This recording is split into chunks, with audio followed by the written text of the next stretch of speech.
Prashanti college में कर्मचारी चयन आयोग की जनरल ड्यूटी परीक्षा चल रही थी। यहाँ ग्वालियर में रहने वाला धीरज पुत्र ज्ञानेंद्र तिवारी परीक्षा दे रहा था। पर्यवेक्षक को शंका हुई, दस्तावेज मिलान में वह घबरा गया। उसके आधार कार्ड का फोटो भी उससे मैच नहीं हो पा रहा था। सख्ती से हुई पूछताछ में उसने स्वीकार कर लिया कि वह इंदौर में रहने वाले रवि पुत्र सुखराम मंडलोई की जगह परीक्षा देने आया था। जिस समय यह घटनाक्रम हुआ तब रवि कॉलेज परिसर में ही मौजूद था। परीक्षा नियंत्रक ने चिंतामन पुलिस को सूचना दी। पुलिस ने दोनों को गिरफ्तार कर लिया। पूछताछ में पता चला कि रवि ने धीरज से 50,000 रुपए में सौदा किया था। पुलिस ने बताया कि दोनों आरोपी दोस्त हैं और प्रतियोगी परीक्षा की तैयारियां कर रहे हैं। SSC-GD परीक्षा देश भर में रक्षा और पुलिस बलों में कांस्टेबल, राइफलमैन और जवानों की भर्ती के लिए होती है। 4 से 25 फरवरी तक ये परीक्षा देश भर में हो रही है। इसमें करीब 40,000 परीक्षार्थी परीक्षा दे रहे हैं। SP प्रदीप शर्मा ने कहा कि धीरज ने इस तरह और कितने लोगों के लिए परीक्षा दी है, इसके संबंध में पूछताछ की जा रही है।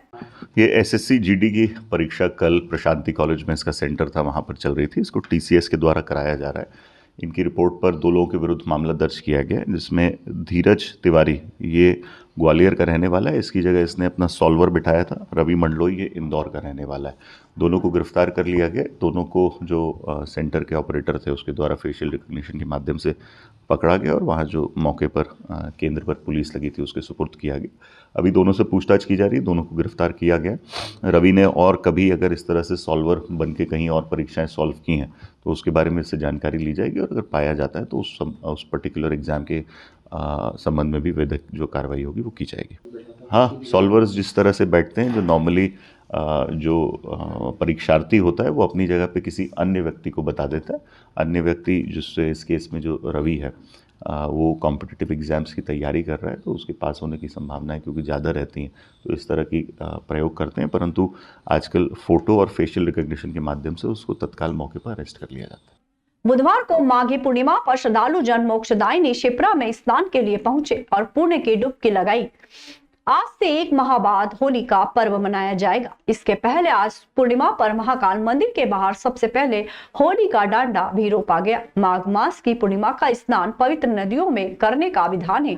पंडितों के अनुसार आज शोभन योग के महासंयोग में श्रद्धालुओं ने मोक्षदायिनी शिप्रा में स्नान किया। सुबह से श्रद्धालु जन शिप्रा में डुबकी लगाने के लिए रामघाट सहित अन्य घाटों पर पहुंचे। स्नान के बाद पूजन और दान किया। वहीं महाकाल सहित अन्य मंदिरों में दर्शन के लिए पहुंचे। माघी पूर्णिमा पर स्नान दान की परंपरा के साथ पितरों की पूजा भी की जाती है। इससे मनोकामना पूर्ण होती है। माघी पूर्णिमा को डांडा रोपणी पूर्णिमा भी कहा जाता है। इस दिन महाकाल मंदिर के सामने सिंहपुरी सहित शहर में कई स्थानों पर शुभ मुहूर्त में होली का डांडा रोपा गया। उज्जैन में माघ पूर्णिमा पर बड़ी संख्या में श्रद्धालुओं में शिप्रा में स्नान किया और पूजन अर्चन किया। माघ पूर्णिमा से फाल्गुन पूर्णिमा तक 1 माह की होली उत्सव के लिए विशेष माना जाता है। 1 माह बाद होली का सजाकर दहन किया जाता है।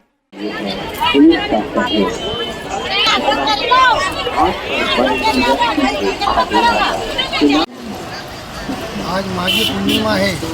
महाकुंभ का इलाहाबाद में शाही महाकुंभ का स्नान है।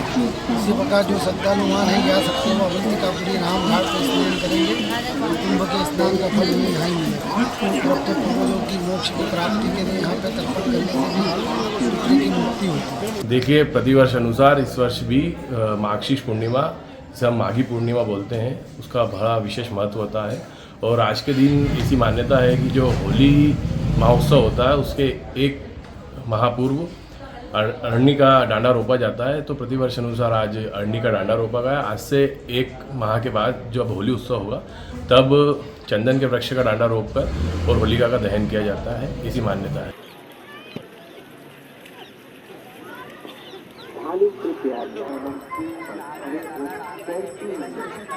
उज्जैन में महाकाल मंदिर जाने वाले श्रद्धालुओं के लिए एक नया प्रवेश द्वार जल्द ही खुल जाएगा। मुख्यमंत्री डॉक्टर मोहन यादव 15 फरवरी को 25 करोड़ की लागत से रुद्र सागर पर बने ब्रिज का लोकार्पण करेंगे। इसके बाद श्रद्धालु शक्ति पथ से सीधे महाकाल मंदिर पहुंच सकेंगे।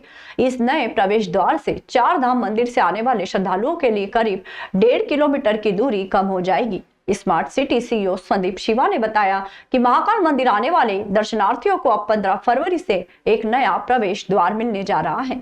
Ganesh Nagar higher secondary school के सामने बने ब्रिज की शुरुआत होने जा रही है। उज्जैन स्मार्ट सिटी कंपनी द्वारा ज्योतिर्लिंग महाकालेश्वर मंदिर के पीछे वाले हिस्से में रुद्र सागर के ऊपर शक्तिपथ से मानसरोवर तक जाने के लिए करीब 2.5 वर्ष पहले मई 2022 में ब्रिज का काम शुरू किया गया था। ब्रिज 200 मीटर लंबा और 7 मीटर चौड़ा बनाया गया है। ब्रिज के मध्य 19 मीटर चौड़ी जगह रखी गई है। ब्रिज का निर्माण 2023 नवंबर से पहला होना तय था, लेकिन करीब 1.5 वर्ष देरी से इसका काम पूरा हो पाया है, जिसका उद्घाटन मुख्यमंत्री डॉक्टर मोहन यादव करेंगे। 15 फरवरी से ब्रिज की शुरुआत होने के बाद श्रद्धालु सीधे मानसरोवर पहुंचेंगे। भक्त ब्रिज पर खड़े होकर जल्द ही महाकाल मंदिर में शुरू होने वाले laser light and sound show का भी मजा ले सकेंगे। 500 से अधिक श्रद्धालु एक साथ खड़े होकर महालोक का सुंदर दृश्य और लेजर लाइट एंड साउंड के शो देख सकेंगे। श्रद्धालु ब्रिज से भगवान शिव के प्राकट्य और उज्जैनी की गौरव गाथा देख सुन पाएंगे। उज्जैन कलेक्टर नीरज सिंह ने बताया कि शक्तिपथ से महाकाल मंदिर के लिए श्रद्धालुओं को नई सुविधा मिल पाएगी। हालांकि 27 फरवरी को महाशिवरात्रि के लिए श्रद्धालुओं के लिए बंद रहेगा। ब्रिज का एक छोर चार धाम मंदिर स्थित पानी की टंकी के नजदीक माधवगंज हायर सेकेंडरी स्कूल के सामने, तो दूसरा छोर महाकाल महालोक में बने फैसिलिटी सेंटर 2 के सामने है। भीड़ प्रबंधन की दृष्टि से भी ब्रिज काफी मददगार होगा। जो आप मेरे पीछे देख रहे हैं ये रुद्र सागर पेडिस्टल ब्रिज है। ये लगभग 200 मीटर का ब्रिज हमने बनाया है स्मार्ट सिटी ने, और इसकी कुल लागत लगभग 22 करोड़ के आसपास है।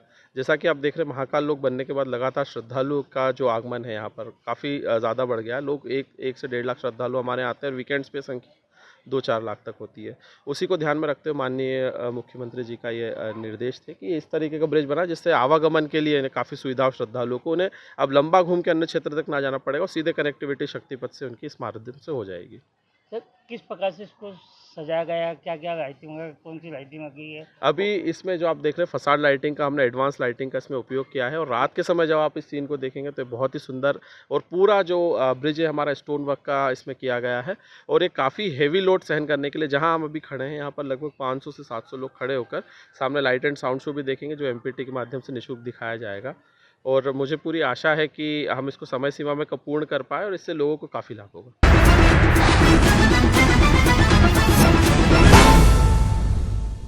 उन्हें पुलिस ने साइबर सुरक्षा को लेकर एक महत्वपूर्ण कदम उठाया है। पुलिस ने स्कूली छात्रों के साथ मिलकर साइबर सुरक्षा जागरूकता रैली निकाली। ये रैली उन्हेल पुलिस द्वारा चलाए जा रहे सेल्फ क्लिक अभियान का हिस्सा है, जो 1 फरवरी से 11 फरवरी तक चलाया गया। इस रैली में स्कूली छात्रों ने सक्रिय भागीदारी दिखाई। उन्होंने पोस्टर और नारों के माध्यम से लोगों को साइबर सुरक्षा के महत्व के बारे में जागरूक किया। छात्रों ने लोगों को ऑनलाइन धोखाधड़ी से बचने के लिए संदेश दिए और साइबर अपराधों के प्रति जागरूकता बढ़ाने का प्रयास किया। थाना प्रभारी अशोक शर्मा ने इस अवसर पर साइबर सुरक्षा के विभिन्न पहलों पर प्रकाश डाला। उन्होंने लोगों को साइबर सुरक्षा के महत्व के बारे में जागरूक किया और ऑनलाइन धोखाधड़ी से बचने के लिए संदेश दिए। इस रैली के दौरान लोगों ने छात्रों का उत्साह बढ़ाने के लिए पुष्पमाला से स्वागत किया। ये रैली साइबर सुरक्षा के प्रति जागरूकता बढ़ाने में महत्वपूर्ण भूमिका निभाएगी।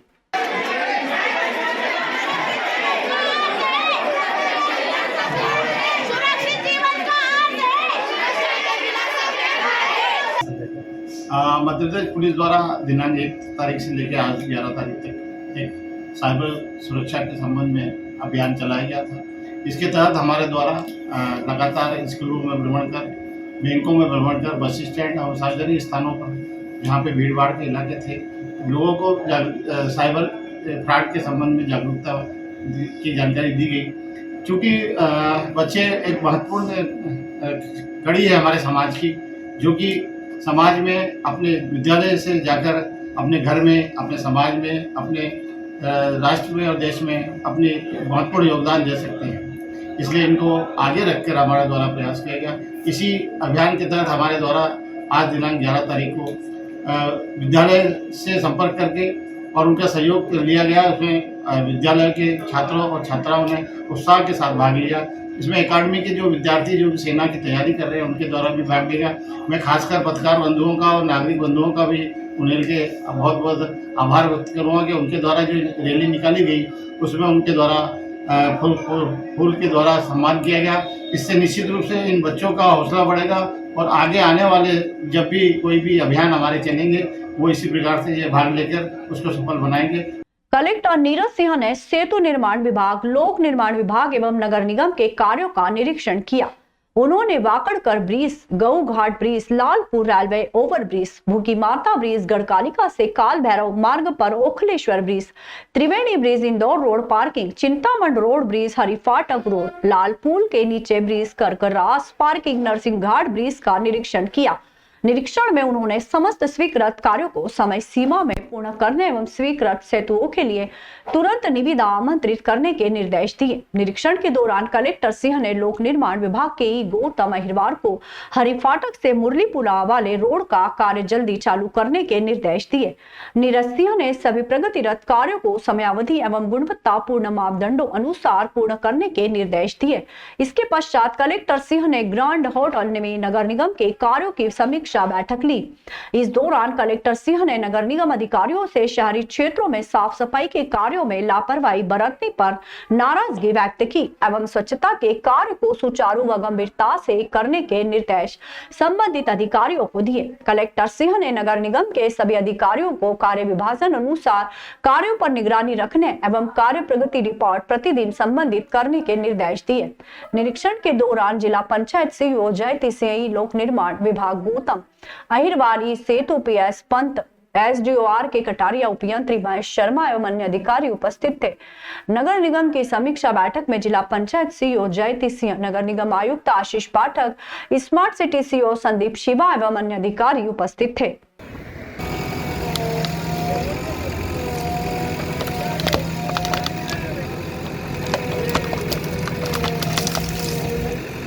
संत शिरोमणि रविदास जी महाराज की 648वीं जयंती श्री रविदास सेवक संघ द्वारा बड़े उत्साह और धूमधाम से मनाई गई। इस अवसर पर एक विशाल चल समारोह का आयोजन किया गया, जिसमें बड़ी संख्या में समाज के लोग शामिल हुए। चल समारोह चामुंडा माता चौराहा से शुरू होकर उज्जैन के प्रमुख मार्गों से होता हुआ छाया परिसर पर समाप्त हुआ।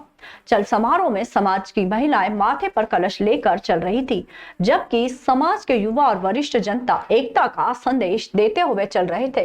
रविदास जी की आकर्षक झांकियां बनाई गई थी, जिन्हें देखकर लोगों के चेहरे पर मुस्कान थी। चल समारोह का सामाजिक संगठन द्वारा जगह जगह स्वागत किया गया। चल समारोह के समापन के बाद प्रेम छाया परिसर में समाज के वरिष्ठ सम्मानीय व्यक्तियों का सम्मान किया गया। समाज की प्रतिभावान बालक बालिकाओं को पुरस्कृत किया गया। मंच पर समाज के बालक बालिकाओं द्वारा आकर्षक नृत्य प्रस्तुत किए गए। इसी दौरान संस्था का स्मृति चिन्ह से सम्मानित किया गया। अंत में सभी समाजजनों ने भंडारा और गुरु प्रसादी का लाभ लिया। इस अवसर पर श्री रविदास सेवक संघ के सचिव राकेश सूर्यवंशी ने बताया कि यह आयोजन प्रति वर्ष की तरह इस वर्ष भी बड़े उत्साह से मनाया गया। उन्होंने कहा कि यह आयोजन समाज की एकता और सामाजिक समरसता को बढ़ावा देने के लिए किया गया है।